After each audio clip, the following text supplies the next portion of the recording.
ನಿಮ್ಮ ಯಾವುದೇ ರೀತಿಯ ವಾಹನಗಳು ಮಾರಾಟಕ್ಕೆ ಇದ್ದಲ್ಲಿ ಯಾವುದೇ ಬ್ರೋಕರ್ ಇಲ್ಲದೆ ನಮ್ಮ ಚಾನೆಲ್ ಮೂಲಕ ಗ್ರಾಹಕರಿಗೆ ನೇರ ಮಾರಾಟ ಮಾಡಲು ಸ್ಕ್ರೀನ್ ಮೇಲೆ ಕಾಣುತ್ತಿರುವ ನಂಬರ್ಗೆ ನಿಮ್ಮ ವಾಹನದ ಫೋಟೋಸ್ ಮತ್ತು ಡೀಟೇಲ್ಸನ್ನು ವಾಟ್ಸಪ್ ಮಾಡಿ. ಸ್ಕ್ರೀನ್ ಮೇಲೆ ಕಾಣುತ್ತಿರುವ ನಂಬರ್ ನಮ್ಮ ಯೂಟ್ಯೂಬ್ ಚಾನೆಲ್ ನಂಬರ್ ಆಗಿದ್ದು, ನಿಮಗೆ ಈ ವಿಡಿಯೋದಲ್ಲಿ ಬರುವ ವಾಹನದ ಓನರ್ ನಂಬರ್ ಬೇಕು ಅಂದರೆ ವಿಡಿಯೋದ ಟೈಟಲ್ನಲ್ಲಿ ಅಂದರೆ ವಿಡಿಯೋದ ಕೆಳಗೆ ಕಾಣುತ್ತಿರುವ ನಂಬರಿಗೆ ಸಂಪರ್ಕಿಸಿ ಎಂದು ಹೇಳುತ್ತಾ, ಇನ್ನು ಈ ವಾಹನದ ಬಗ್ಗೆ ಓನರ್ ಏನು ಹೇಳಿದ್ದಾರೆ ಕೇಳಿಕೊಂಡು ಬರೋಣ ಬನ್ನಿ. Hello hello sir, Bajaj maximum ಒಂದು ಆಟೋ ಕಳಿಸ್ಕೊಟ್ಟಿದ್ರಲ್ಲ, ಹ್ಞೂ ಸರ್. ಮಾಡಲ್ ಎಷ್ಟು ಗಾಡಿ? ಮಾಡಲ್ 2022 ಮಾಡಲ್ 20 ಎರಡು 22? ಹ್ಞೂ ರೀ. ಓನರ್ ಅಣ್ಣ? ಏನು ರೀ? ಓನರ್ ಎಷ್ಟಾಗಿದೆ? ಓನರ್ ನಾ ಸಿಂಗಲ್ ಓನರ್ ರೀ. ಡಾಕ್ಯುಮೆಂಟ್ಸ್ ರನ್ನಿಂಗ್ ಐತೆ ಗಾಡಿದು? ಹಾಂ, ಡಾಕ್ಯುಮೆಂಟ್ಸ್ ಎಲ್ಲ ಕ್ಲಿಯರ್ ಅದಾವ ರೀ. ಆದ್ರೆ ಇನ್ಶೂರೆನ್ಸ್ ಒಂದು ಮನ್ ಡ್ಯೂ ಆಗೈತೆ ರೀ. ಅದು ಒಂದು ಬಿಟ್ಟು ಎಲ್ಲ ಕ್ಲಿಯರ್ ಐತ್ರಿ ಗಾಡಿ.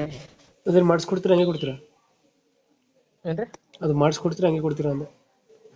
ಹ್ಞೂ ರೀ, ಮಾಡಿಸ್ತಾವ್ರಿ. ಮಾಡಿಸ್ಕೊಡ್ತೀರಾ? ರನ್ನಿಂಗ್ ಎಷ್ಟಾಗಿದೆ ಗಾಡಿ? ರನ್ನಿಂಗ್ ಒಂದು 25,000 ಅಷ್ಟು ಆಗೈತೆ ರೀ. ಟೈರ್ಗಳನ್ನು? ಏನು ರೀ? ಟೈರ್ಸ್ ಎಲ್ಲ ಹೊಸವ್ರಿ. ಎಲ್ಲಿ ಬರ್ತದೆ ಲೊಕೇಶನ್ ಗಾಡಿ ಇದು? ಇದು ರಾಣೆಬೆನ್ನೂರು ತಾಲೂಕು, ಹಾವೇರಿ ಜಿಲ್ಲೆ ರೀ. ಇದು ಹಾವೇರಿ ಜಿಲ್ಲೆ ರಾಣಿಬೆನ್ನೂರಾ? ಹ್ಞೂ ರೀ, ತಾಲೂಕು. ಎಷ್ಟು ಹೇಳ್ತೀರಾ ಗಾಡಿಗೆ ರೇಟು? ಗಾಡಿಗೆ 2.5 ಹೇಳ್ತಾನೆ ರೀ.